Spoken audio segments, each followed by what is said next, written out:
拜见太后。拜见太后。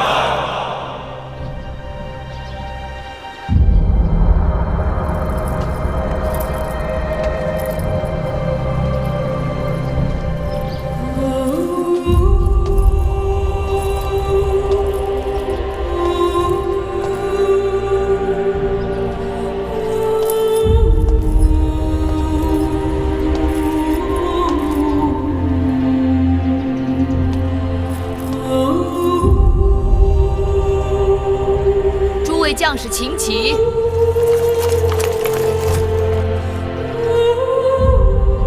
把他们解开。太后，解开。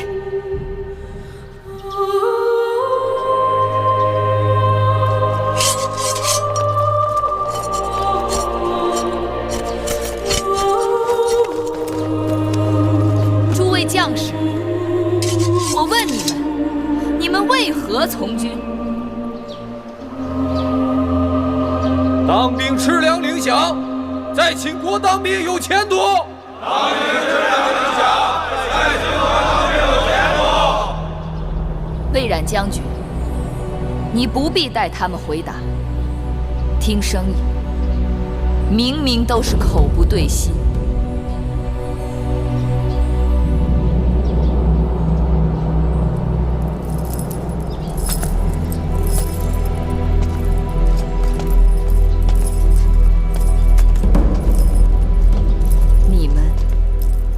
为什么要造反？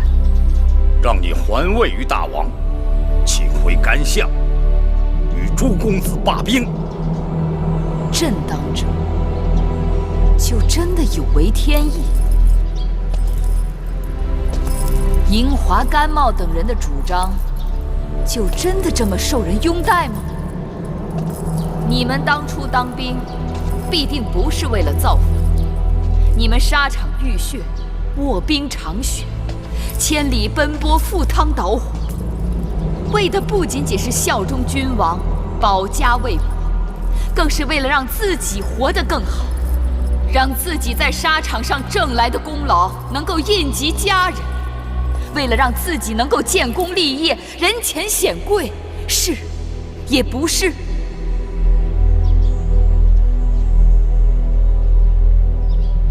今日站在这里的，都是大秦的佼佼者。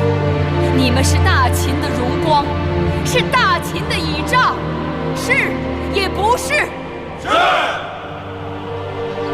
我大秦曾经被人称为虎狼之师，令列国闻风丧胆。可就在前不久，五国陈兵函谷关外。可我们却束手无策，任人勒索宰割，这是为什么？我们的虎狼之师呢？我们的王军将士呢？都去哪儿了？大秦的将士，曾经是大秦的荣光，可如今却是大秦的耻辱。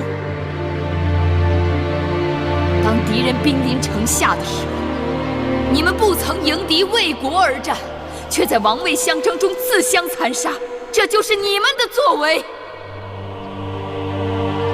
曾经，商君之法约定，只有军功才可受爵，无军功者不得受爵。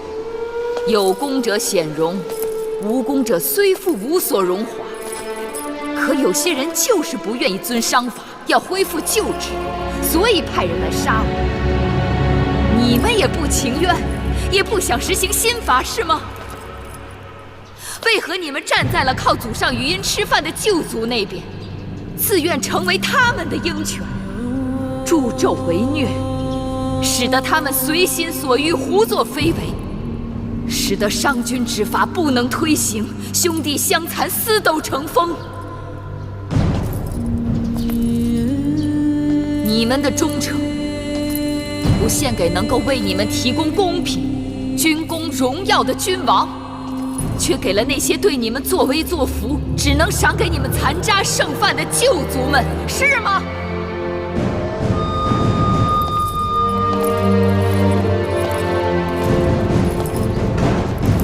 将士们，我承诺你们，从今以后，你们所付出的一切血汗都能够得到回报。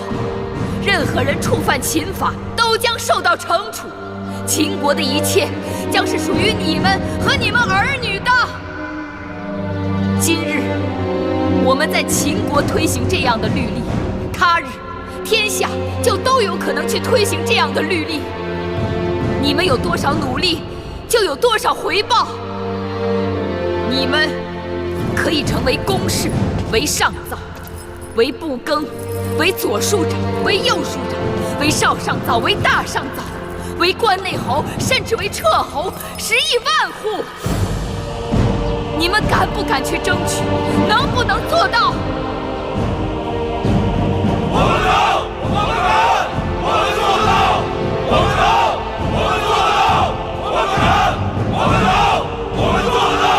太好，太好，太好，太好，太好，太好，太好，太好，太好，太好，太好，太好，太好，太好。臣有罪，请治臣的罪。请治臣的罪。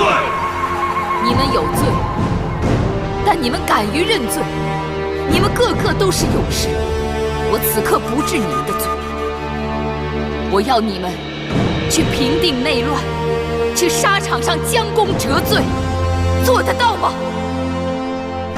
臣做得到，臣做得到。我们敢，我们能，我们做得到。我们敢，我们做得到。我们敢，我们能，我们做得到。我们敢，我们能，我们做得到。我们敢，我们做得到。我们敢，我们能，我们做得到。太好，太好，太好，太好，太好。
甘茂去了雍城，是，蒙敖将军出手说甘茂是刺杀太后一案的首犯，所以他就仓皇出逃了。哼，去了也好。太后此言何意？甘茂是朝中老臣，树大根深，若留在咸阳，定会不甘寂寞，时时煽动朝廷故旧与我们闹事，让咱们眼前不得清静。这下他走了，倒是成全了我们。甘茂此人自命不凡，而芈姝与公子华之间本来就貌合神离，如今又添了个甘茂，只怕他们勾心斗角的机会更多了。这样才好。眼下我们先不攻打雍城。司马将军，朕命你领兵南下平定巴蜀之乱。遵旨。魏将军和白将军，我要你们分头去平定那些在咸阳周边趁乱聚集起的小股散兵游勇。我要咸阳100里之内安然太平。臣领旨。至于那些各立山头的公子们，平日里他们只懂得争名夺利，却不知守望相助，恨不得少一个人就少一个对手。等我们整肃完内部，准备好粮草，再一一收拾他们，绝非难事。太后，魏夫人她出逃了。什么？他跑了？她在企图混出咸阳城门的时候，被守城官兵抓住了。你们说说，该对他怎么办？幸亏抓住了，有魏夫人在我们手里，银华投鼠忌器，也不敢过分造次。甘茂去了雍城，魏夫人也想去雍城。看来这雍城真是个好地方。去，带魏夫人来见我。是。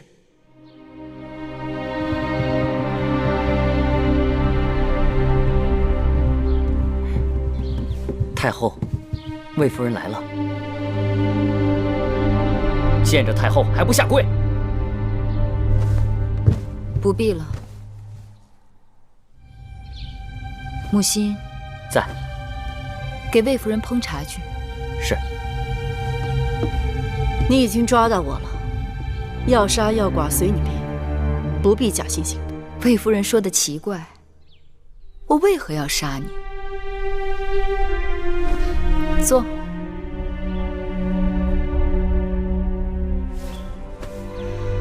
你与公子华已经很久不见，骨肉相思是人之常情，只是雍城离咸阳路途遥远，四乡因兵乱而匪贼横行。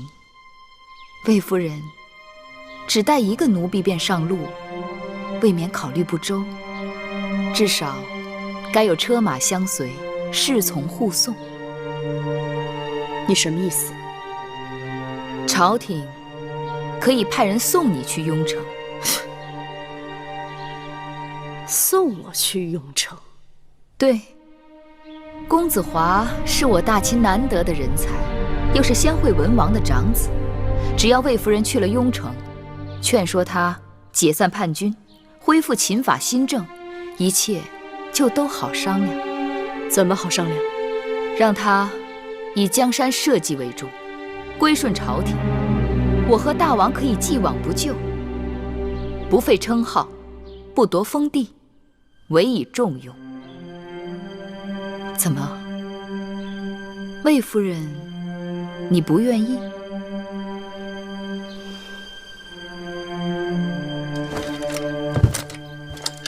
臣甘茂拜见惠后。甘相快请起。我等苦盼甘相，如盼甘霖，如今得到甘相前来相助，实在不胜欢心。芈月要将大秦带到衰亡之路，我蒙两代先王恩惠，不能不站出来啊！甘相所言极是，那芈月倒行逆施，你我当然要同仇敌忾。去，给甘相上茶。是。请。惠后或许不知，与我前后脚来到雍城的还有一人。谁？公子华的生母，魏夫人。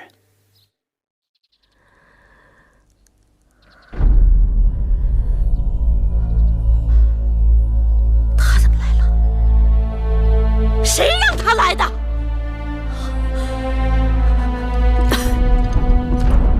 公子。母亲，孩儿不孝，让母亲受苦了。华儿，快快起来！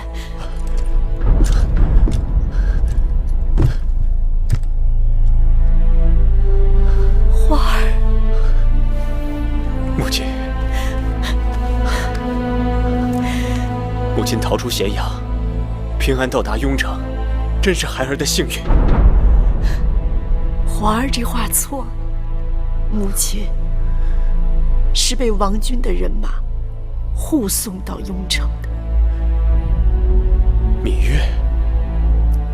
是啊，他送我来，希望我能说动你罢兵，归顺朝廷。你答应他了？我当然答应他了。母亲喝口水。花儿，母亲一心只想见你，他就算是让我跳火坑，我都会答应。不过，我告诉他，最后结果如何，都由我华儿自己做主。母亲，华儿已经没法回头了。华儿身边站着诸位王族兄弟，背后是秦国所有的旧族。惠后已经答应立我为储君，一旦攻入咸阳城，便即刻立我为王。那大秦的明日，不是那芈月的，便是华儿我的。我同那芈月已经不共戴天。华儿，无论你打算怎样做，母亲都赞同。那就要让那惠后尽快兑现诺言。你是先王的长子，德才兼备，军功赫赫，受众人拥戴。他立你为王，那是你该得的。有了这个名分，你就可以名正言顺的带领着你的兄弟们进军咸阳。魏夫人真是命好，别人离开咸阳都面容污秽、狼狈不堪，看魏夫人却衣裳光鲜、气定神闲的样子。这一路上怕是也没吃什么苦吧？惠后说得对，人该吃多少苦，都是命里有数的。上天眷顾我华儿，我也跟着沾光。依微臣看，魏夫人能来雍城也是件好事。从此公子上阵杀敌，也就不会再有后顾之忧了。确实，由此可见，芈月能从魏夫人来雍城，那也是从善之举。你胡说什么？那芈月会有此等善心？此举或许是来动摇军心的。军心稳不稳，如今都是我华儿说了算。不管怎样，从这件事看，妇人之仁，免不了要做舍本的生意啊。魏夫人从咸阳来，应该知道咸阳那边正在整顿兵马，筹集粮草，准备对付朱公子。眼下战局焦灼，不知诸位有何打算？想必甘相也知道，这雍城乃是大秦宗庙所在，这里旧部力量强大，对我部一向倾力支持。我们与咸阳那边已有大小几战，各有胜负。如今甘相也来到雍城，说明人心所向，众望所归呀。昨日和母亲商讨后，想做一件大事。请说。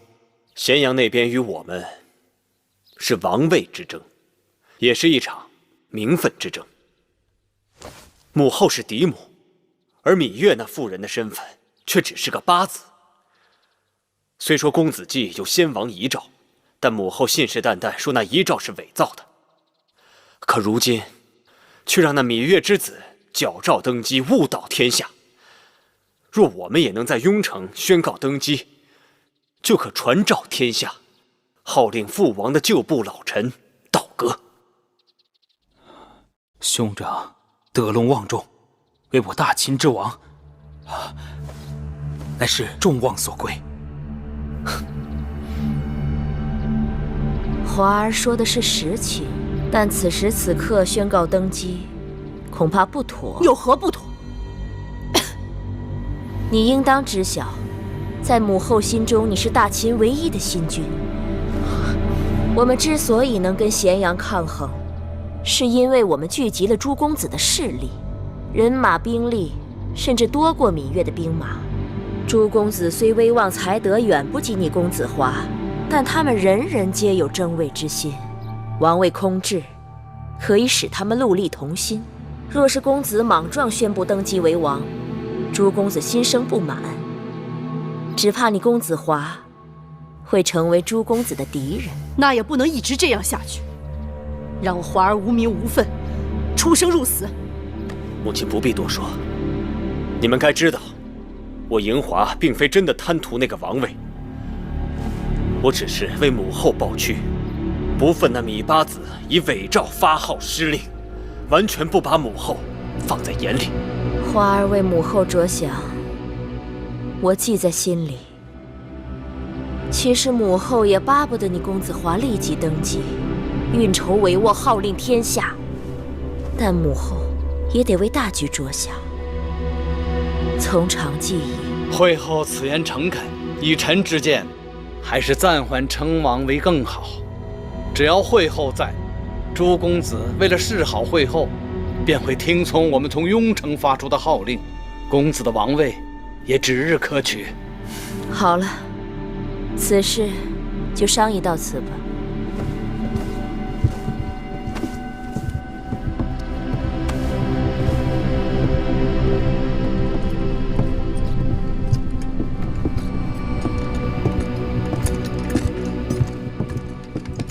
花儿，千万不要上他们的当，他们都是虚情假意，用好话来蒙骗你的。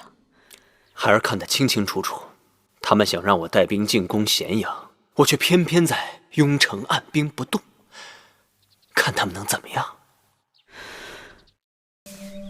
不知道你急什么，干嘛不等身子好利索了？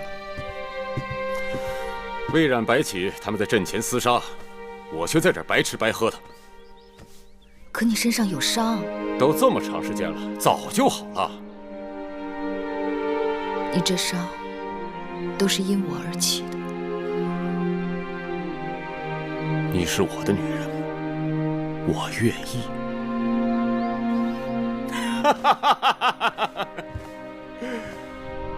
眼下我就是想把你割让给韩国、楚国的城池土地都拿回来，省得那些老家伙们在朝堂上鼓噪个没完。别的倒也罢了，那连接巴蜀的上庸之地，是秦楚必争之地，凝聚着几代秦国君王的心血，由我手里交出去，的确心痛。你放心，他们拿你的东西，翟离让他们加倍奉还。刀剑无情，你自己要小心。你放心吧，这次只是去巴蜀给你们司马错将军做援军，风险不大。再说了，在当今世上，能在战场上杀死我翟离的人，还没出世呢。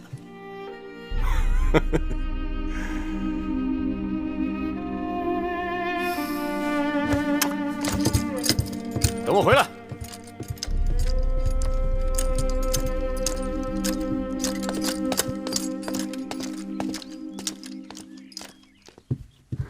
太后，大王来了。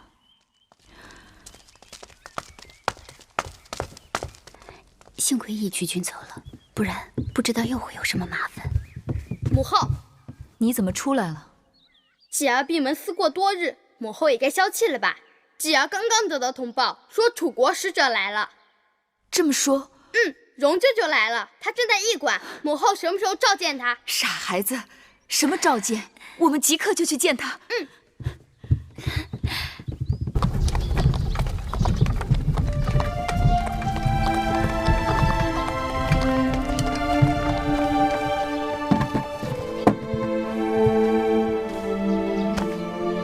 拜见太后，拜见大王。人在哪儿？禀太后，在里面。蓉儿，蓉儿，姐姐，蓉儿，姐姐，我一直以为可以通过自己的努力获得封爵，可这么多年来一直是水中捞月，最后还是多亏了姐姐。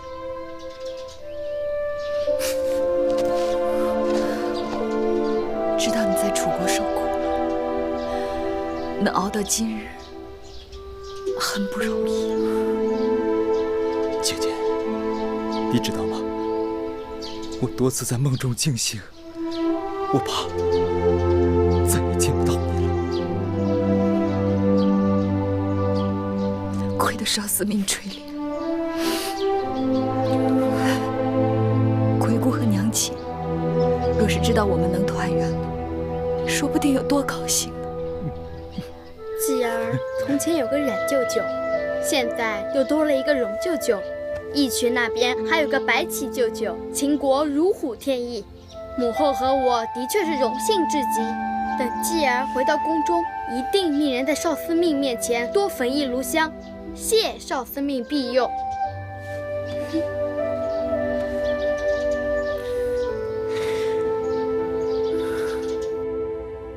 雍城那边这几个月来一直按兵不动，眼下秋粮丰收，王军征兵买马，草粮充沛，义渠军相助，司马错在巴蜀平乱顺利。诸公子当中，魏良人的儿子公子迟已率先向朝廷表示归降，其他公子也有人悄悄向朝廷表示了归顺之心。因朝廷下旨，凡宗室旧族支持公子们造反者，一律取消爵禄和暗例功绩。旧族们开始与叛军疏远，诸公子闹事的气焰日渐式微。楚离子，你看呢？是时候了。好，你是大宗伯，掌管宗室之事，平日里又与众公子们多有来往，就由你即刻写信给诸公子，就说大王与他们本属骨肉至亲，他们割据造反也是为了自保，所以既往不咎。大秦儿郎不能自相残杀，徒为亲痛仇快，请他们回咸阳共佐大王。若不肯归降，就以叛逆之罪行征伐之师，到时候就后悔晚矣。是。这是刚在边关截获的会后敏书发给大王的信函。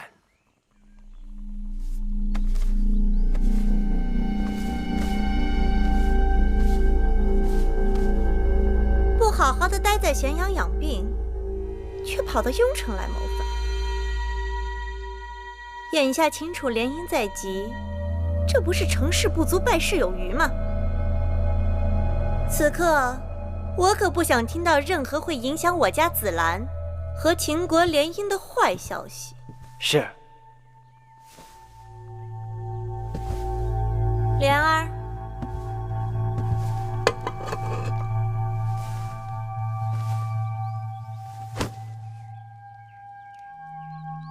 蒙将军当真要冒险去雍城？蒙敖，承太后不杀之恩，悔不该当日做出那些糊涂之事。眼下雍城的旧部仍然在走我以前的错路，蒙敖不忍看兄弟们自相残杀去送死。若能劝他们归降太后，于公于私都是好事啊。好。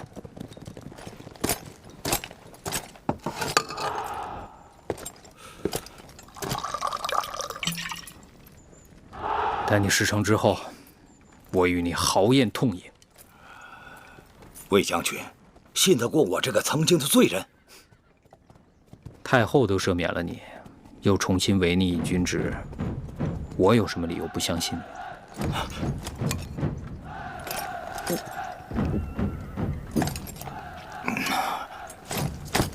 末将告辞。后会有期。你八子在宣誓殿已经坐稳，就要对我们动手了。可那公子华却以各种口实百般推诿，至今按兵不动。咸阳正在调集兵马，要征伐诸公子。我们的时间不多了，为今之计，我们必须收拢人心。我想以会后之名通告天下，请诸公子到雍城聚集，由公子华为主帅，共讨咸阳贼兵。好，就照干相说的这么去做。恐怕诸公子们见不到好处，不肯来呀。干相以为我还能给他们什么好处？粮草、钱财，还是封地？这些好处得通通拿下咸阳城才有。眼下就是两手攥空拳。问题的关键还在银华。这个银华还在跟我讨价还价。我知道他想要什么，权衡轻重。看来这次我是不得不给他了。大战在即，会后必须速做决断。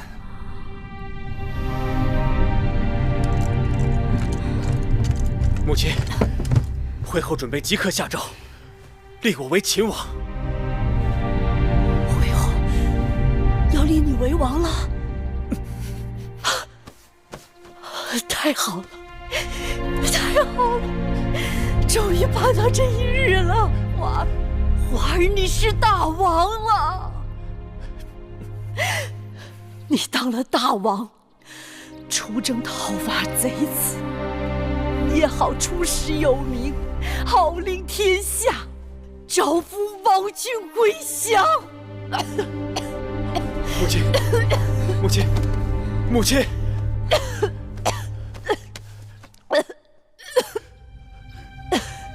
母亲！华儿，你是大王了。母亲，你是大王了。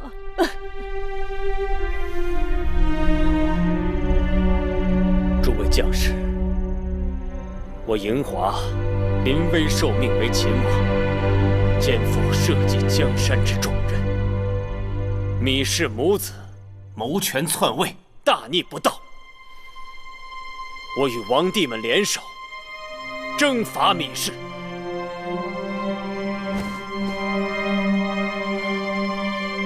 诸位若能助我成就大业，当裂土封疆，绝不相负。谨听大王之命。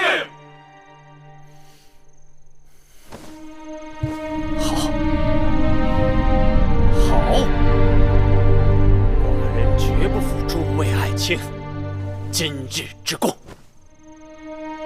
为旗开得胜，干！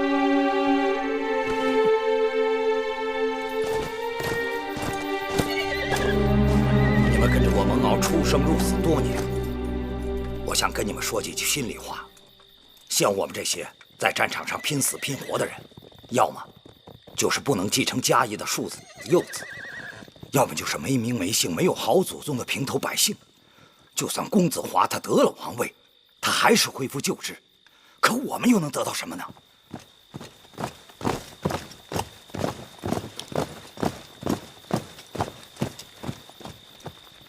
如今秦人陷于内乱，我们与其给那些宗室旧族做鹰犬家奴，还不如去投效一个能够给我们公平的君王。至少心里头明白，我们拼死拼活的打仗是为了什么。如果我们战死沙场，我们的家人，他们又能得到怎样的保障？将军说的对，我们都听您的。将军说的对，我们听将军的。朕得到消息，公子华自立为伪王，恢复旧制，倒行逆施。另外一些叛乱公子的兵马也已经开始向雍城集结。我大秦王者之师95之尊，从今日起，我等将征伐诸公子之乱。楚礼吉，臣在。朕命你亲自起草讨伐檄文，将尹华等人背道逆礼之罪昭告天下。遵旨。尤瑞，臣在。你为中军主将。遵旨。白起，臣在。你为中军先锋。遵旨。魏然、李荣，臣在。你们各领一支人马，分头为左军和右军。我要你们依我的旨意，听从雍大人调遣，征伐雍城之叛军。遵旨。望尔等齐心协力，共同剿灭叛军，保我大秦一统江山。臣遵旨。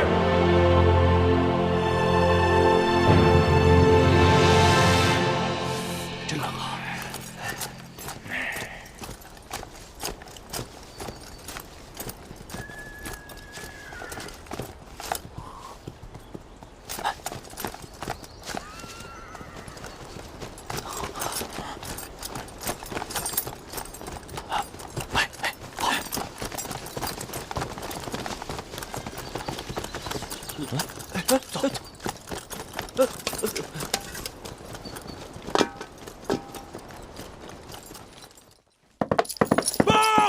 白起将军大败公子峰！报！白起将军大败公子峰！公子雍率众归降！捷报！捷报！公子雍率众归降！捷报！捷报！司马错将军羽翼徐军平定蜀中之乱！司马错将军羽翼徐军平定蜀中之乱！捷报！捷报！什么友谊？喝了这么多的药，一点用都没有。太后，您消消气，这兵来如崩，兵去如灯，急不得。我不是急，我是恨呐！樱花这个没用的东西，他也能算是一个大王？不但朱公子没有几个甘心跟随，就连他自己的将士都拢不住。这芈月的兵马刚要打来，自己底下的将士就散了一半。平日里天天围着我转，这10天半月人呢？这人都干什么去了？他打的什么主意？惠后，如今王军已兵临城下，咱们得想想退路。退路？往哪儿退呀？这世上没有一个可信的人，就连自己的至亲骨肉都靠不住。我往楚国写了多少封信，没有一封回信呐！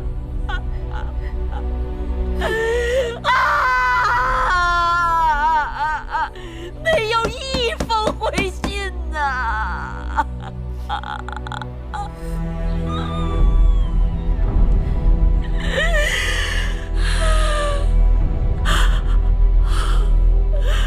珍珠，我让你给我准备的鹤顶红，惠后，你得给我备着，到时候放在手边，以免到时候措手不及。惠后。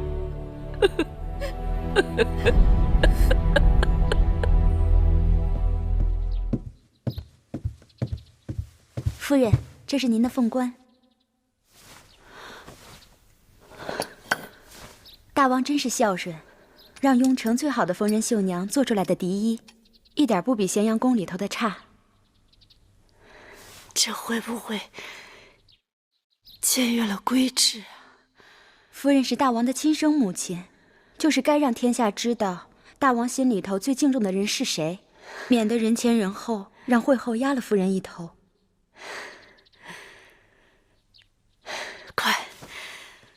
快扶我起来！夫人，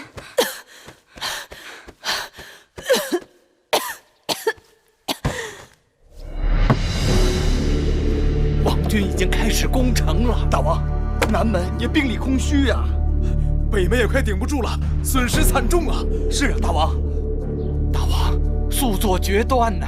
大王，报！大王，王军已经是魏雅和白起的人马已经破城而入了这大王，怎么办？大王，莫慌，你们几个快随寡人冲出去！是。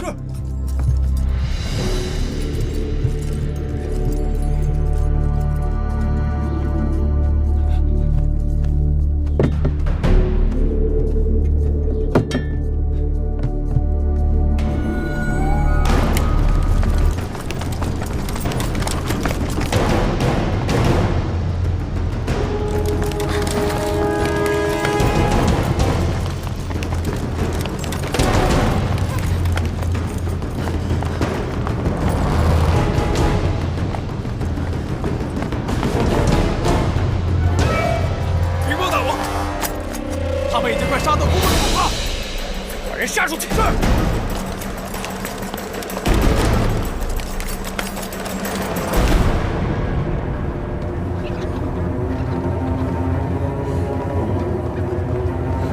先生，咱们这是去哪儿啊？魏国。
知本王心性，宁为玉碎，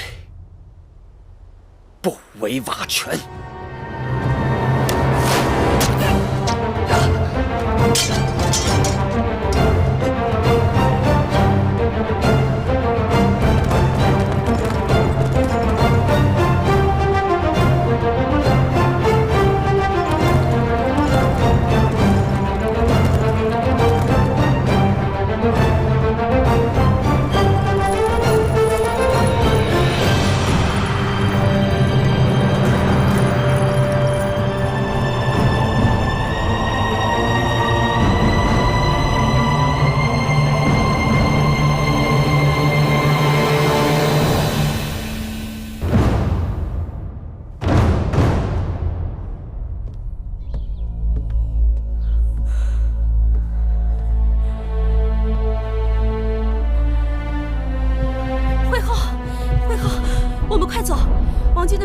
杀进雍城了。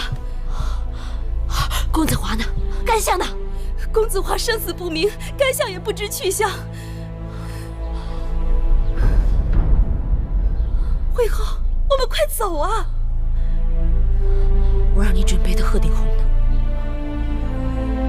给我，给我！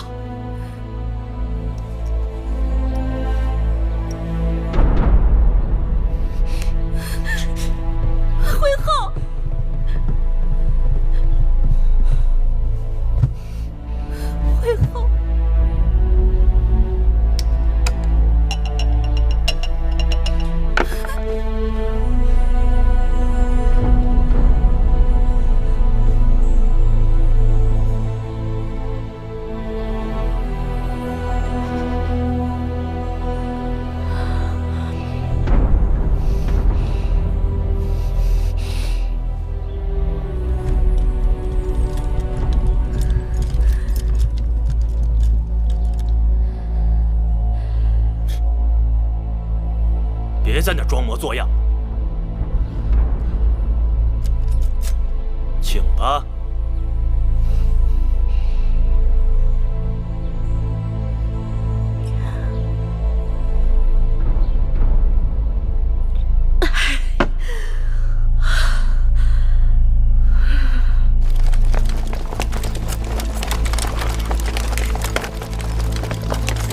夫人，夫人，王君来了。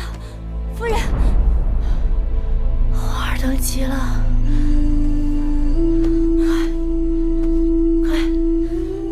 快把我的笛拿过来。将军，夫人，快去。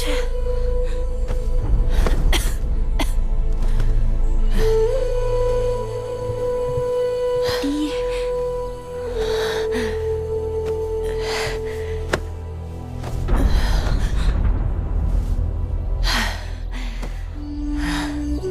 彩萍，赶紧扶我起来。皇上嫡，帮我把头发梳了。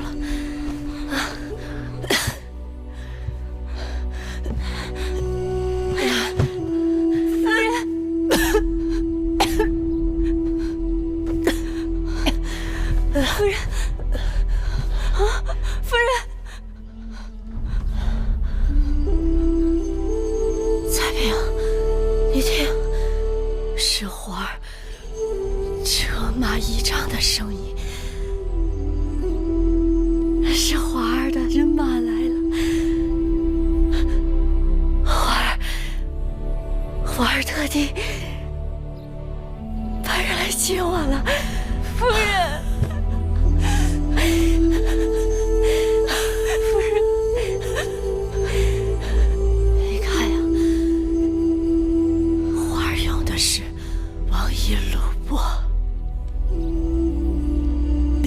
魏家盾，威风凛凛。我花儿，我花儿，我花儿，当上大王吧！快帮我把笛穿上，快！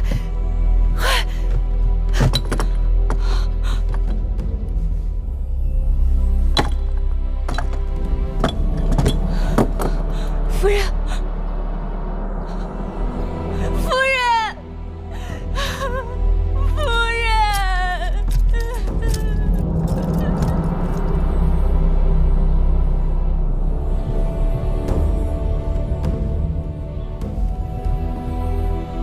报！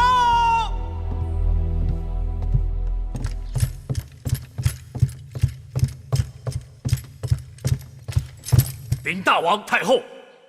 我王军攻下雍城，生擒公子华和芈姝，诸公子之乱就此平息。臣恭贺大王，恭贺太后，兴许大秦社稷，从此四海升平，八方宁静，万国来朝，千秋太平。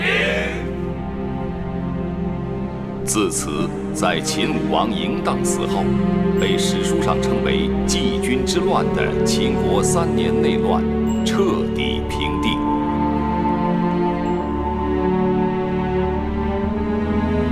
7位参与叛乱的公子，如今都已被囚禁。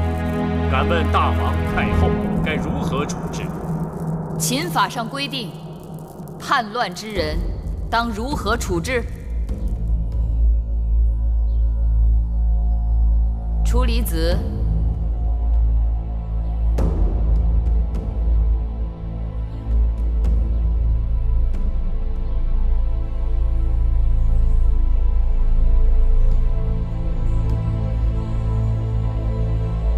司马将军。臣在。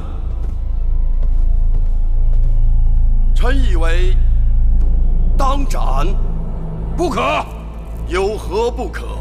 他们都是先王之子，纵有罪行，怎可与庶民同责罚？是啊，都是公子王孙，纵然是谋反，成者为王，败者只是不关痛痒的轻罚几下。江山社稷成了他们手中的玩物，全然不顾祖宗庙堂使路出没，8乡4野豺狼横行。3、5年后，他们高兴了再反一次。谁在意生灵涂炭、哀鸿遍野、民不聊生？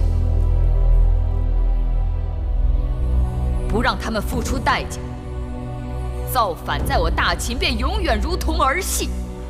枉死几万兵士、数十万庶民，亦如大风吹过，片叶不沾。如此国不成国，法不成法。一旦外敌到来，江山覆亡，呜呼哀哉，灰飞烟灭。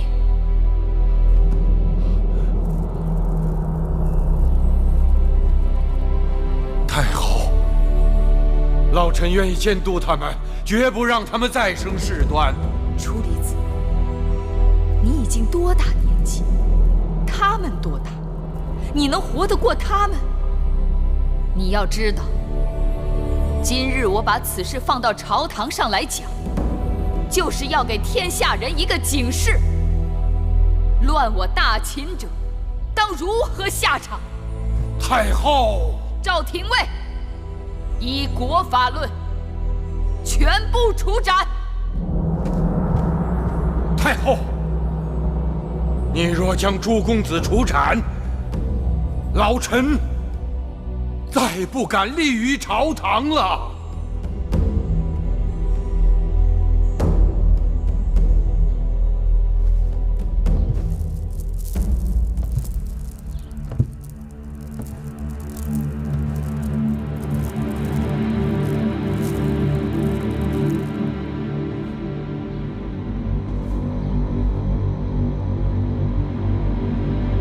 我不受任何人要挟。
粉丝啊！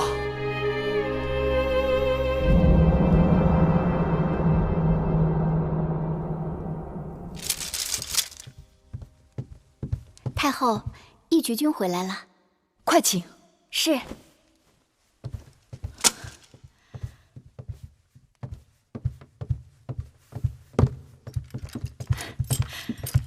我的野马驹回来了。想死我了！说说，我走的这些时日，你可曾想我？日思夜想。都想什么了？想你会不会受伤？那你看看伤没伤？我怎么知道？简单呐，你亲手为我解开衣袍，不就什么都看见了？太后，大王来了。哎，你先避一避。你我之间有什么好回避的？哎呀，这孩子长大了，但男女之情还是不太懂。孩子都长这么大了，他还不懂啊？就当是为了我啊！快，快！哎呀，快点啊，等不及了。母后，母后，母后！哎呀，都是大人了，怎么还这么毛毛躁躁的？母后，我来这是想问您，您真的要将那些造反的王兄们通通处死吗？是。那怎么了？可他们都是父王的儿子，也是我的手足兄弟啊。你说的对，也不对。他们是先王的儿子，是你同父异母的兄弟，但他们许多人并非是你的手足。此话怎讲？请母后明示。手足是什么？是互相扶持，互相依托。但他们只是磨得雪亮，互相厮杀的刀刃。这不怪你，也不怪他们。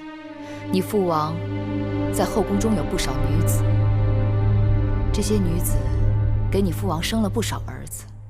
他们一出生，命里便注定，他们彼此之间会争斗不止。一个国家只有一个国君，谁不指望自己是那独一无二的人？为了他杀戮无辜，绝不手软，这还算得上是手足吗？可是，像父王和处理子那样的兄弟，不也很好吗？他们是兄弟，但他们更是君臣。首先要为臣者安于为臣，为君者爱护臣下。这样的兄弟，我已经给你留好了。魏良人的儿子公子迟，屈应人的儿子公子雍，他们都心甘情愿臣服于你。你能够有几个这样的臣下兄弟，足矣。母后，再给那些公子们一次机会吧。我给过他们每一个人机会。这几年之中，无数次派人劝说他们放下武器，入朝归来，可他们都拒绝了。这几年里，他们为了自己的私欲，扩大地盘，招兵买马，穷兵黩武，令得我大秦内乱不止，法度废弛，农田荒芜，人心混乱。多少性命葬送在这些公子操纵的私斗中，这是他们的大罪，百身莫赎。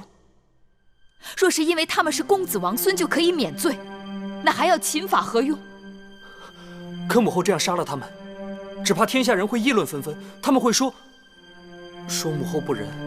哼！天下人要围攻秦国，还欠理由。若因为怕，就畏首畏尾，自废手脚，如何执政秦国？再者，既然这不仁的罪名一定要有人背，那就干脆让母亲来背吧。记得小时候你爱吃鱼，母亲总替你将鱼骨挑了。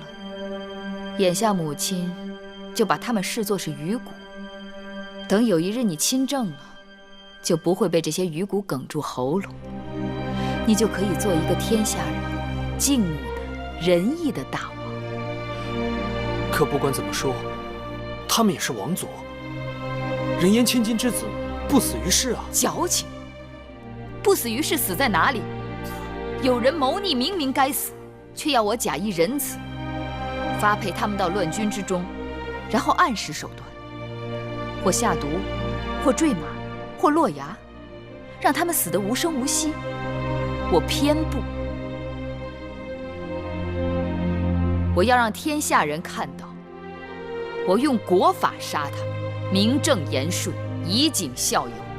我也要让天下人看到，我言出法随，一切都在光天化日之下，不必矫情伪饰。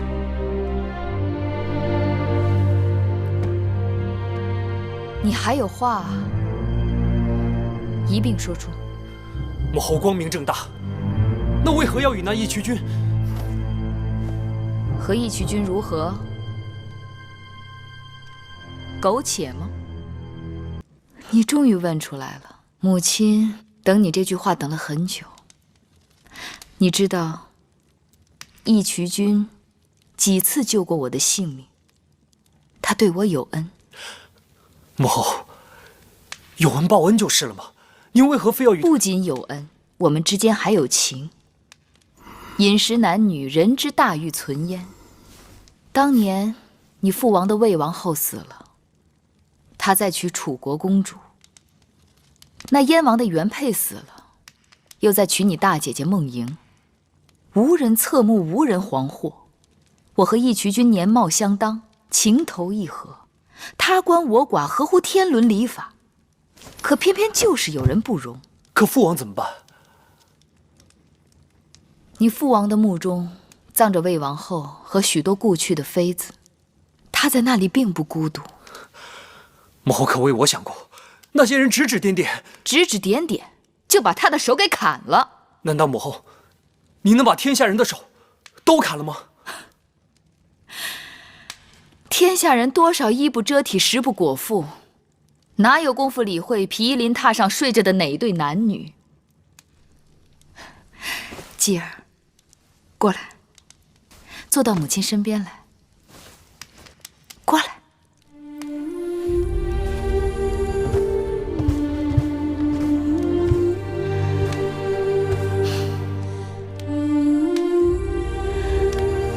我的继儿长大了，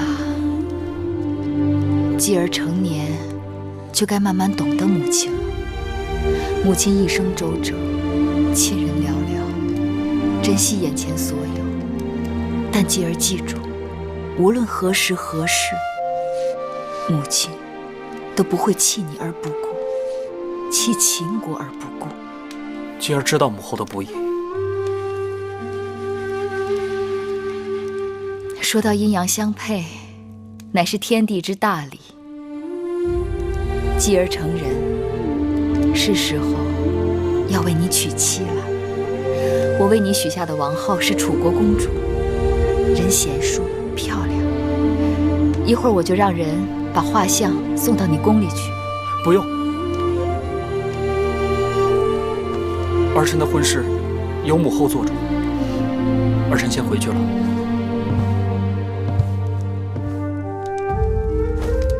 儿臣告退。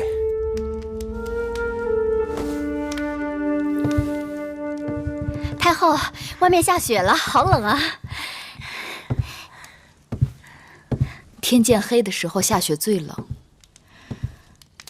在燕国时，寒冬难挨，亏得有义渠君送的皮毛，魁姑把它们做成了袍子，继儿才能熬过来。月儿放心，以后会日日出城狩猎，让你和继儿日日有不重样的新衣穿。好，你出门狩猎，去获取百兽之身。我此刻要出趟宫，去收服老臣之心。太后，外面的雪还不小，等雪停了吧。我刚回来，明日再去吧。这事等不得。何况你也知道，出门打猎若天气不好，反而会有意外的收获。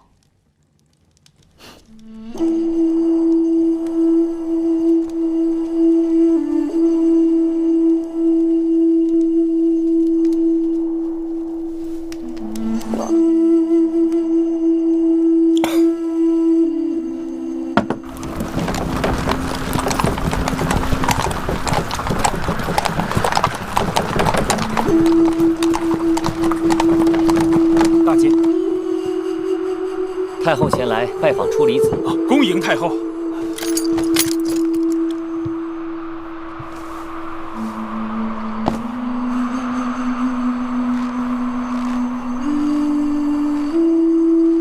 拜见太后。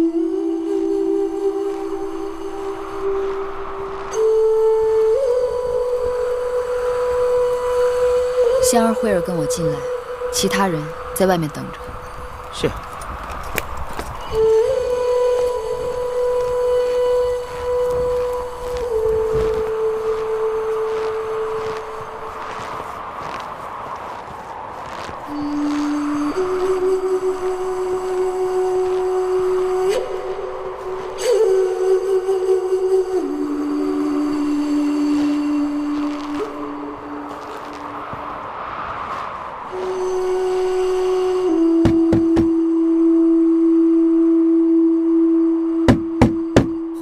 敲门。是我，芈月。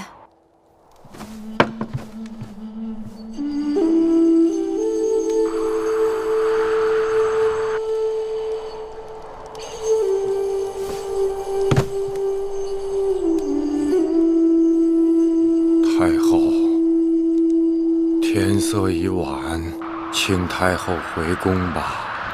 内忧外患，刻不容缓。老臣已经递上了辞呈，我还未允准，也绝不会允准。臣与太后还有何用？你可以与我无用，但你不能与大秦无用，与嬴氏家族无用。我要你做嬴氏家族的定海神针，为嬴氏家族做一个大长老。我不情愿。说气话无用，作乱的朱公子，我是一定要杀的。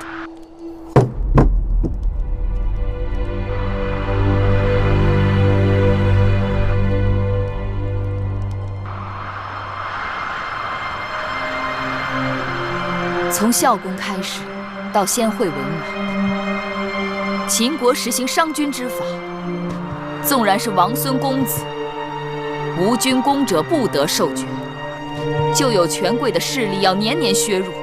秦国的天下仍是嬴氏的天下，但谁作乱谁作死。嬴氏家族的子弟们需要一个有威望的长老去引导他们安分做人，用心做事，稳固大秦的社稷江山。臣老了，看不懂世事，料理不了朝政。太后，外面冰天雪地，天寒地冻，还是请太后回宫吧。不要紧，我在燕国见过比这更大的雪，更寒冷的夜。我会等你出来，与我一起议政。你一刻不出来，我等你一刻；你一夜不出来，我就等你一夜；你一世不出来，我就等你一世。我就不信你一辈子也不出来。太后如果自己愿意等，那老臣也不勉强。老臣要歇息了。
香儿，我的排箫可带在身上。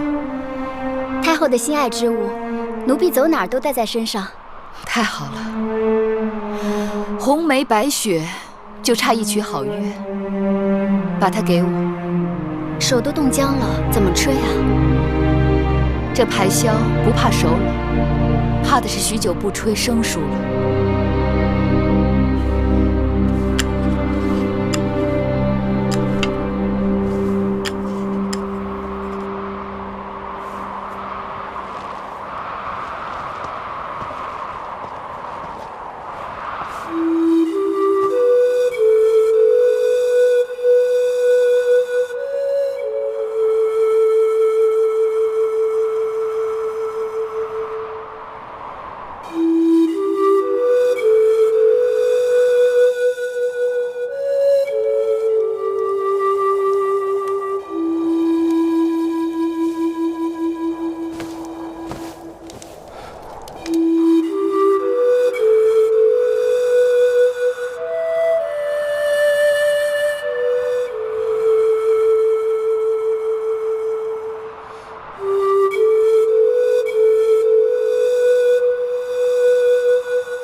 太后这是在吹楚曲。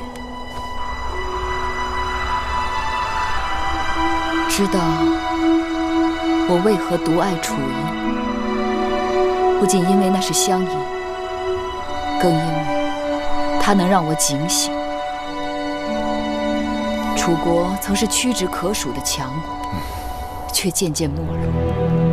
为什么？就因为那些旧族们固守旧制旧法，仅凭屈子一人无力回天。今日我若是从这院子里走出去，秦国就有可能倒退，重蹈那些败落之国的覆辙。有关法度国家大事，绝不可退让。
起得好早，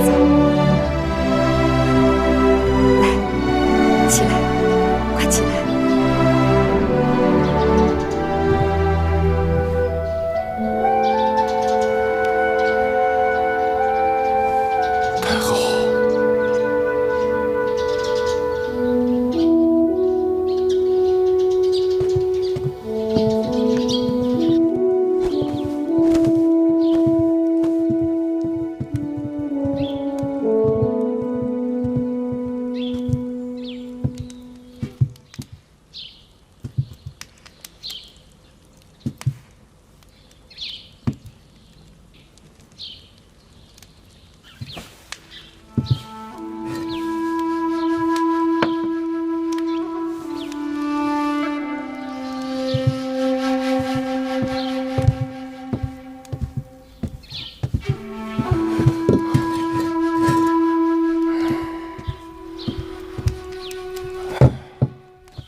太后，烤烤火吧。还好在燕国时练出来了。我们在燕国时，极冷的天气却买不起炭火，几次差点冻死。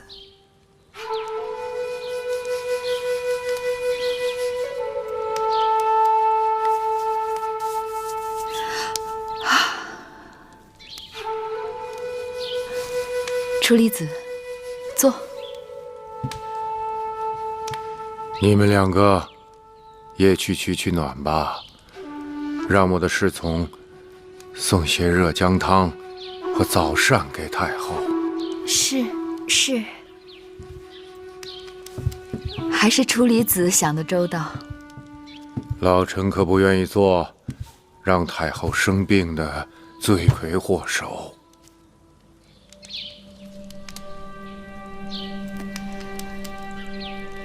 你对我有怨气，却拿我没办法。老臣自然没办法。老臣不及太后，你何事不及我？老臣聪明不及太后。错，若论聪明，世人都说智如初礼。你不聪明，谁还敢说自己聪明？太后取笑老臣了。我的确不如你聪明，但你却拿我没办法，因为我能豁得出性命，吃得了辛苦。我虽出身王族，却一直被人踩在脚下，一无所有。我不墨守成规，也不怀挟偏见。我既能一致决生死，又能一笑泯恩仇，这些你都不如我。楚离子，你聪明，但你又太过聪明了。未虑胜先虑败，未虑得先虑失。你的聪明害了你。我要除掉谋反的公子，你心痛了。我不跟旧族们妥协，不承认他们借战乱掠取的土地，你怕开罪了他们。我要凭功论赏，改革军制，你怕军心不稳。我刚刚针对顽症痼疾略施药时，你就觉得四处风雨飘摇，江山不保。你呀，把自己给吓死了。是我营视江山，生死我都跟他绑在一起。若有一日天下大乱，太后躲得掉，老臣和大王却是躲不掉的。你若真心忧国忧民，就站到朝堂上去，不管谁渡国害民，都与他势如水火，不共戴天。可他们是我秦国的王族，嬴氏子孙呐。是啊，那些跟随他们的人，都还是秦国的老旧族呢。可是楚离子，你何不将眼光放远一些，想一想，若过10年、20年，有一日，秦国再也不分什么老秦人、新权贵，所有生活在我王旗底下的都是秦人，如同700年前，天下所有人都奉周天子号令一般。那一日，秦法取代今日的周礼，诸侯之间再无战争，四海归一，天下奉秦，国泰民安。楚离子，你可敢愿大秦有这样的一日？太后雄心虽好，谈何容易？别忘了，我秦国刚刚被人割去不少国土城池，还是太后您亲手所为。他们趁人之危，我要他们如何从我手里拿走的，就要如何还回来，并且要加倍奉还。他们不会任凭太后摆布的。不是？怎么知道？好，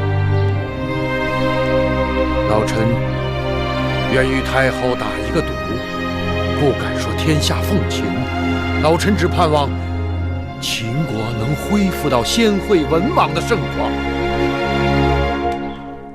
楚离子还是心有宏愿的人，天下奉秦是秦国的必将成就。或许你我有生之年见不到，但该要我们的儿孙替我们做到。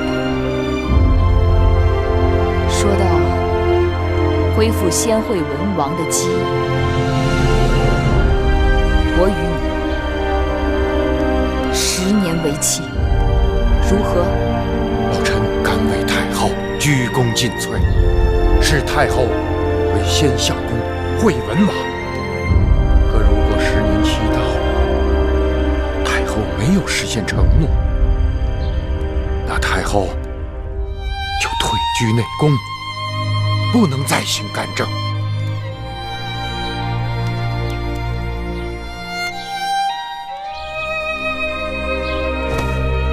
好，君子一诺。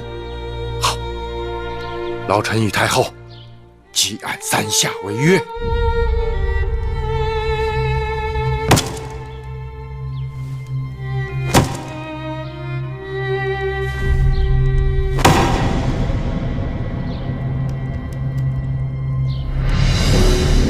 公元前305年，叛乱七公子在咸阳伏法，诸公子之乱就此平息。行刑！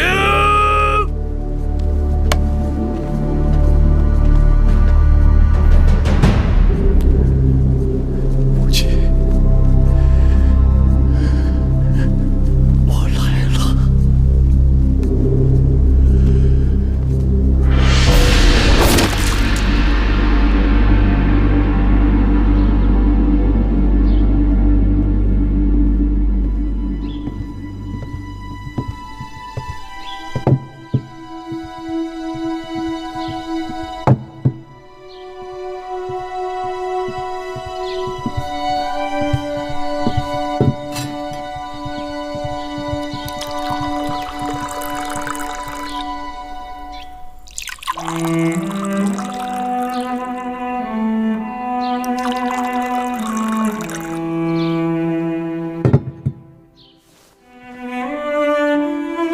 大王，我来看你了。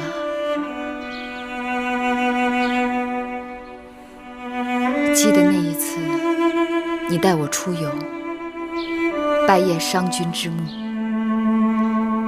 当时我糊涂着，我想你既然恨他，为何要祭奠他？你祭奠他，为何却要让他的尸骨埋在荒山之中？可此刻，我总算隐隐绰绰知道了原因。有些人尽管活着的时候，他可能是你的敌人，但有一日，他的幸福却不知不觉地会成为了你的幸福，存留在你的心头，在你的血脉里，成为你生命中的一部分。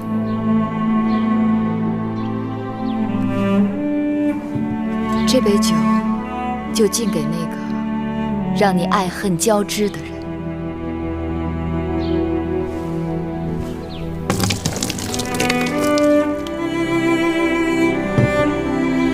你是秦国后宫所有女子的夫君，于我却是第一个男人。我曾经爱慕于你，依恋于你，视你为父为兄。你对我有桃李之交，开导蒙昧之恩。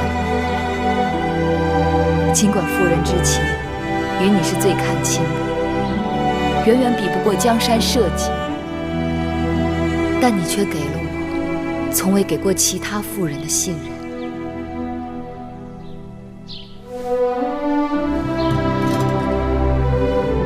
这第二杯酒，我敬你，谢你使我自重自信，从不妄自菲薄，才有了今日的秦国太后。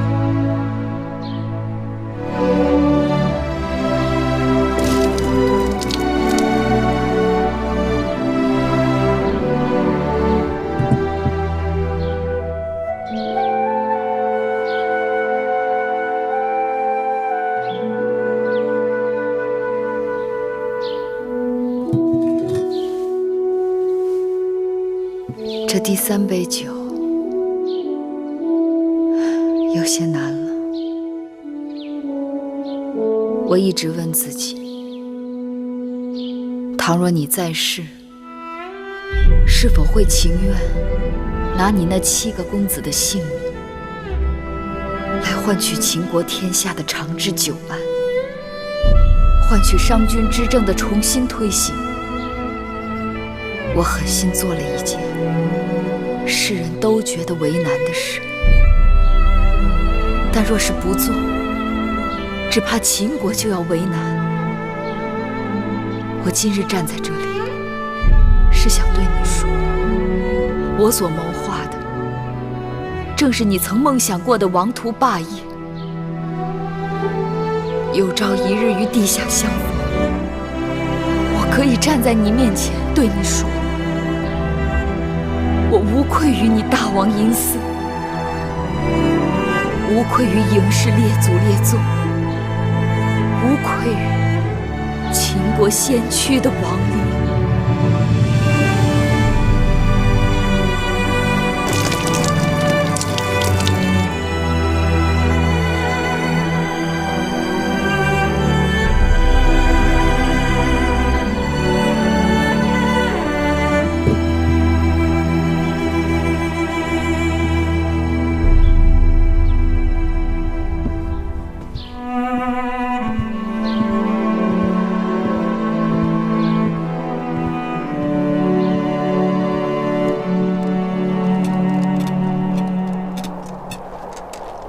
木心，你可知俗语“瑞雪兆丰年”？我们那边都说，冬有300是丰年。宫内一片祥和之气，不知那会后在清凉殿怎么样？那清凉殿并非冷宫，只是伺候的人少了点，用度减了一些，倒也没大委屈他。他回咸阳不少日子了，我也该去看看他了。是。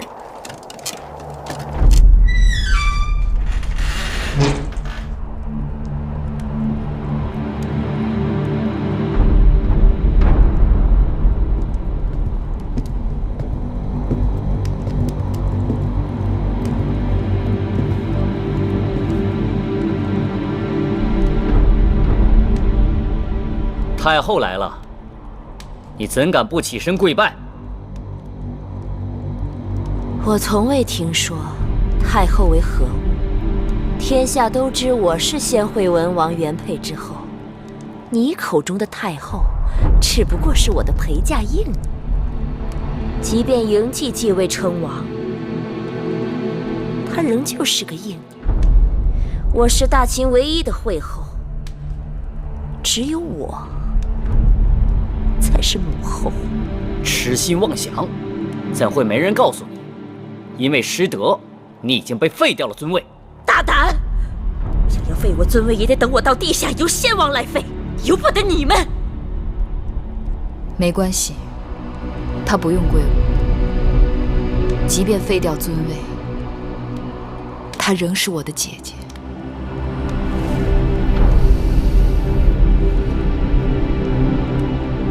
你们先出去吧，在门外等我。是。是。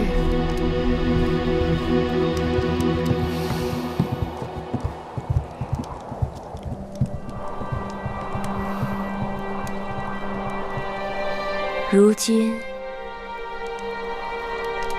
你当上惠后了？不，惠后仍然是你。你不敢与我争。我早就告诉过你，我不想与你相争，只是你不肯信罢了。争不争，你都赢了，说这些有何用？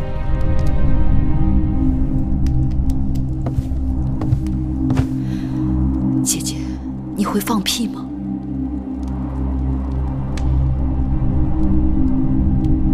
你说什么？放屁！你看我。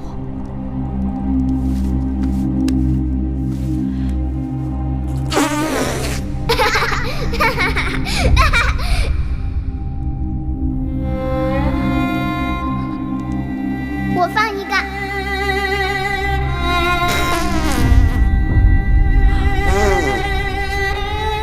我可以放个连环屁。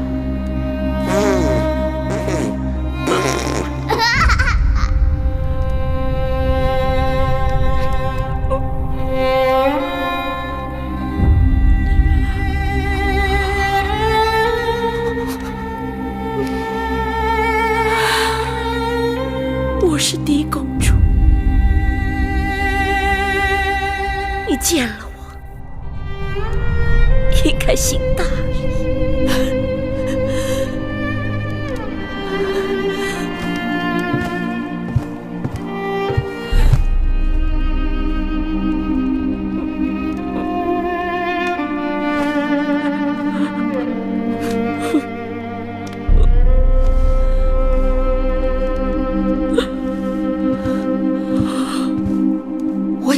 行礼，你应该向我行礼了。为何？来而不往，非礼也。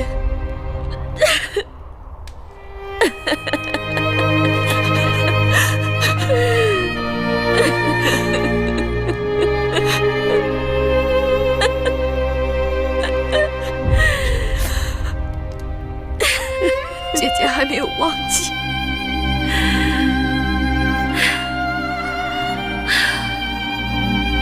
忘记什么？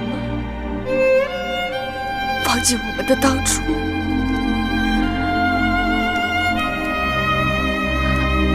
那时候太小，什么都不懂。可是我们很快乐。那又如何？小孩子终究会长大，长大了，懂了，才知道人生无常，人心会变。假若能回到过去，姐姐是否愿意？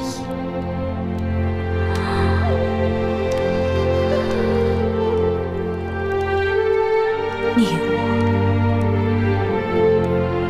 都已回不去了。不曾试过，怎知不行？是什么？怎么是？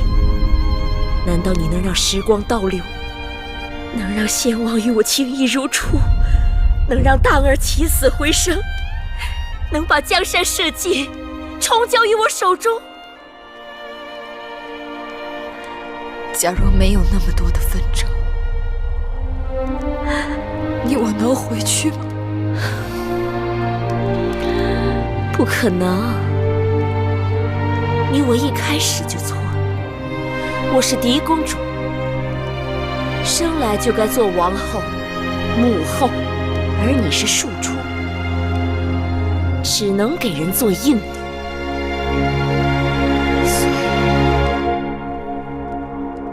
不是回不去，是姐姐不愿意回去。你以为你的儿子当了王，你的身份就变了吗？能与我平起平坐？当年我与先王成亲，就是在这清凉殿里度过了我的新婚之夜。先王对我温柔多情，而你们几个应女就坐在那边的地上，夜夜服侍。再过多少年，多少代，哪怕这清凉殿倒塌了，大秦后宫也会记得我芈姝，记得我这个惠后。没有人会知道你这个八字的。万一事与愿违，姐姐说的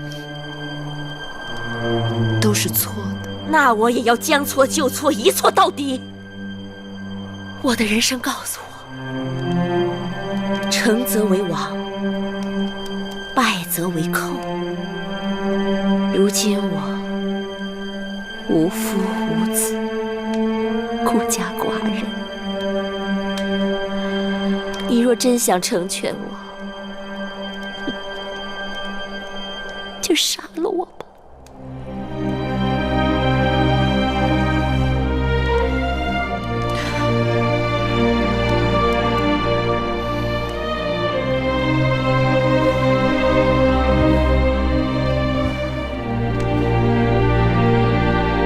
我不会杀你的。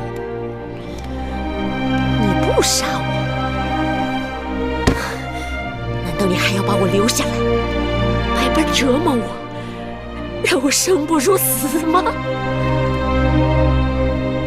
姐姐，你又错了。大秦只杀强敌和对手，如今姐姐孑然一身，手无缚鸡之力，我杀你作何？既然你已不是对手，我折磨你又有何趣？你虽名为已无，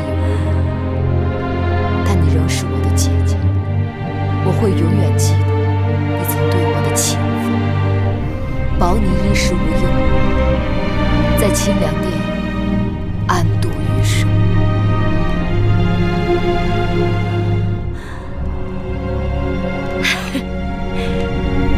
不，你是不敢杀我。我是敌，你是应，你不敢杀你的主子。你希冀你永远为主，我永远为奴；你高高在上，我沦落尘埃。可如今世道变了，我与你之间的一切到此已经全都结束了。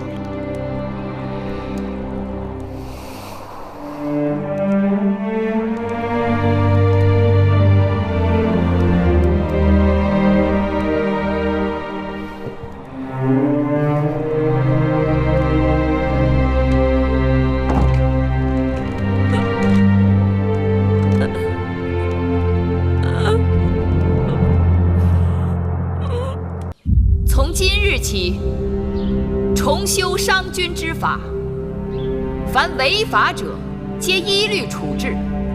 由初里级主持清理井田，开立新的阡陌封疆；由魏冉主持清查兵籍，确认军功勋位；由雍瑞主持清查户籍，编定户口，重定赋税；由米荣主持颁布标准衡器，统一度量衡；由司马错主持蜀中事务；由白起主持戎狄异俗等事。谨遵太后之令。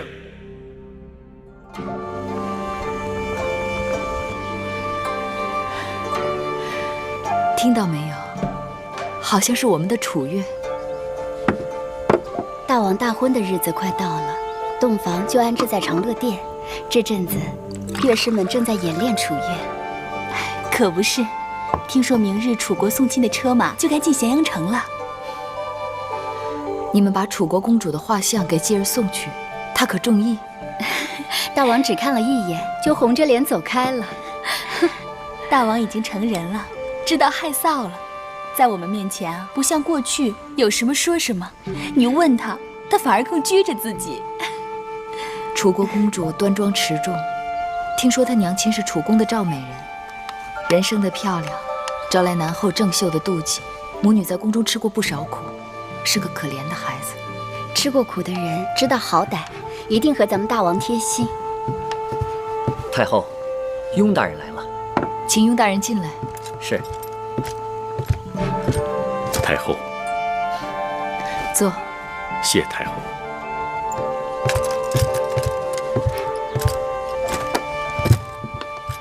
雍大人，请用茶。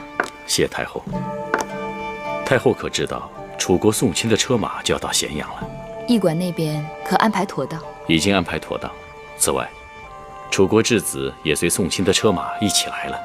这么说，他们真把太子恒送来了？是，与太子恒一同前来的还有楚国使臣。虽说这是两桩事，但可做一桩事办，就都安排在驿馆里吧。我是做过质子的人，知道质子的苦楚，不要怠慢了他们。是。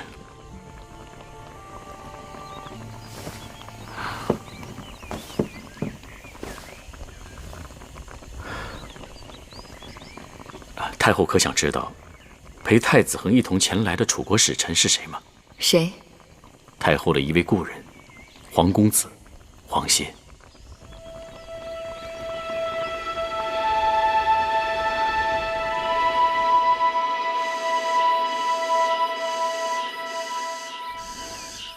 拿下去吧。太后只吃了这么一点点，是不是身子不舒服？要不然奴婢让太医来请个脉吧。不必了。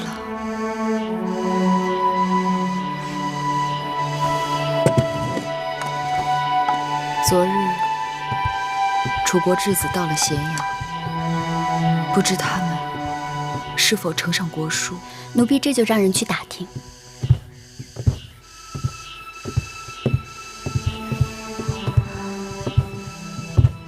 要不奴婢去驿馆看看？看看。月儿，你这是怎么了？你不是应该在操练兵马吗？我突然想你了，就回来看看你。是出什么事了？没出事啊。啊，没事就好。月儿，我想让你陪我出城散散心。我出宫都不易，哪能说走就走？跟你去城外散心。这些年我们一直分多聚少，草原的女人那可都是跟着男人走的。别说傻话，我哪能丢下朝政跟你走？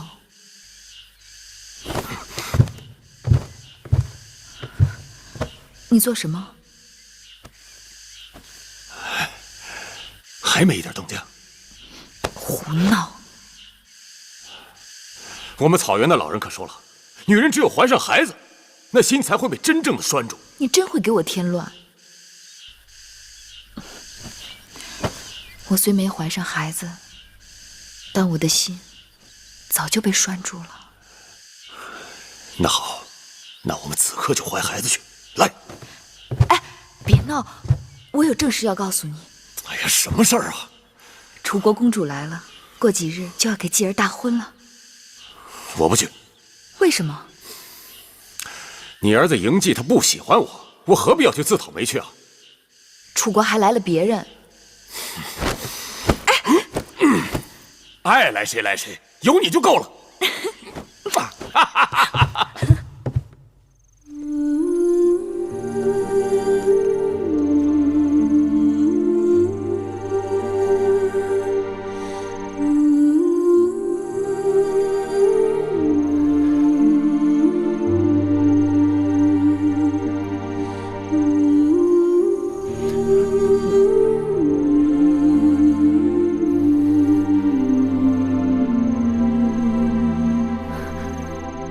你真好看，你比画像里还好看。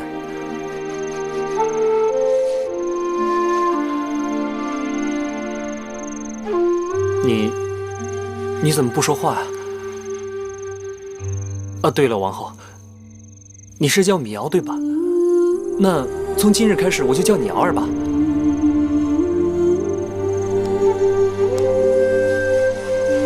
你别害怕，我就是想问你几句话。是。你父王对你好吗？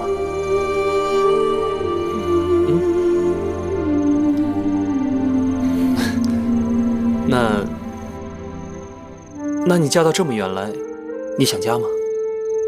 想是想，不过太后，我的姑母不是也是这样嫁过来的吗？如此一想，便好些了。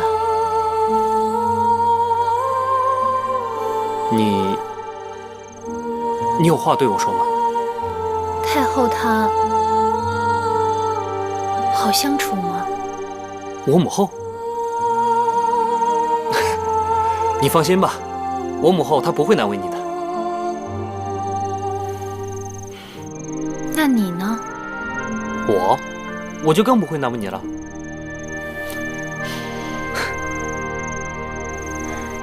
大王，你爱吃什么膳食啊？我爱吃你怎么突然问起这个？你爱吃什么，我给你做。你会厨艺啊？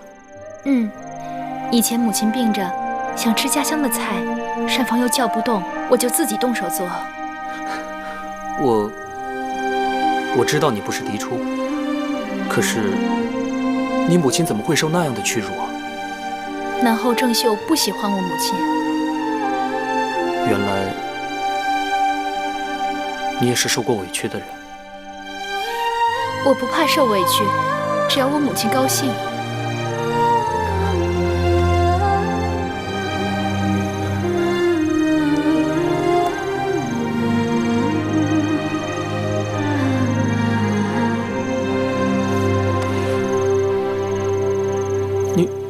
你这手是怎么伤的呀？儿时不小心被木刺扎中，又不敢叫太医，所以就……你放心吧，瑶儿，从今往后，我不会让你受任何委屈的。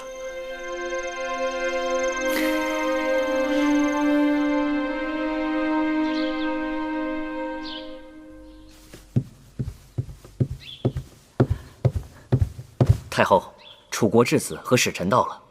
宣他们进来。是。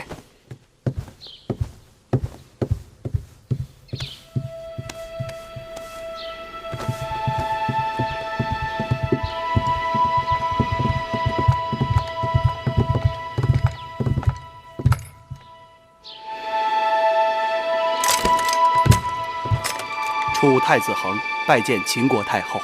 楚臣黄歇拜见太后。太子不必多礼，你们起来吧。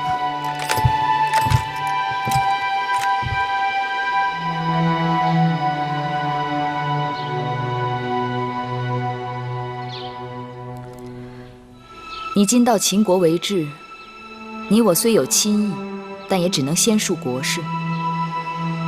望你在秦国多走走看看，通晓秦国国情，广交朋友，安分度日。不要出了什么差池，免得坏了两国情谊。多谢太后提点，恒当恭谨自处，安分守己。这样就好。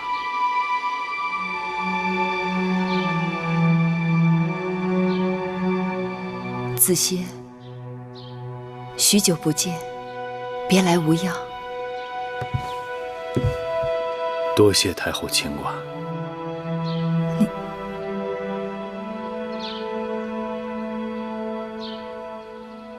木心，小的在。大王要召见楚太子，你带太子恒去承明殿吧。是。如此，恒先告退了。黄歇告辞。子歇暂且留下，我还有一些事情要问子歇。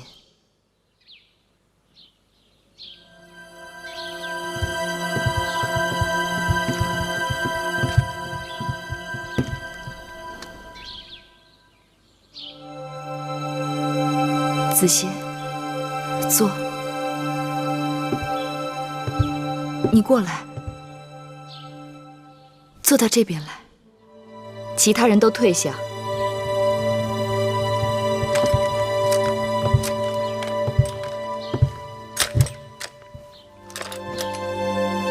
你再略许往前些。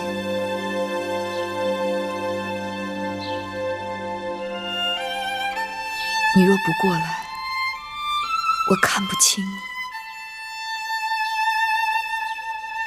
月儿闭着眼睛，都会看清我的模样。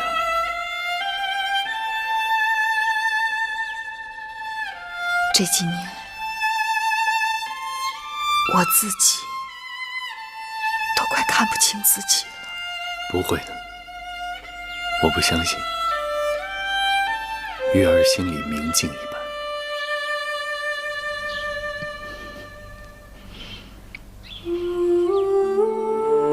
告诉我，你可好？好。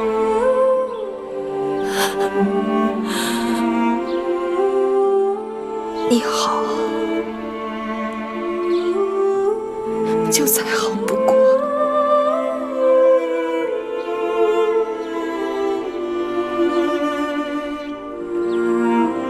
月儿哭不得，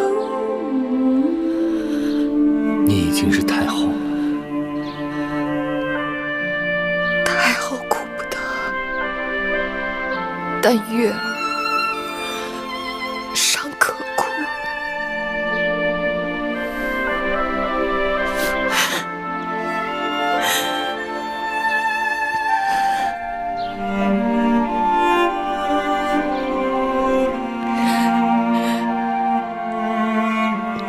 见到你，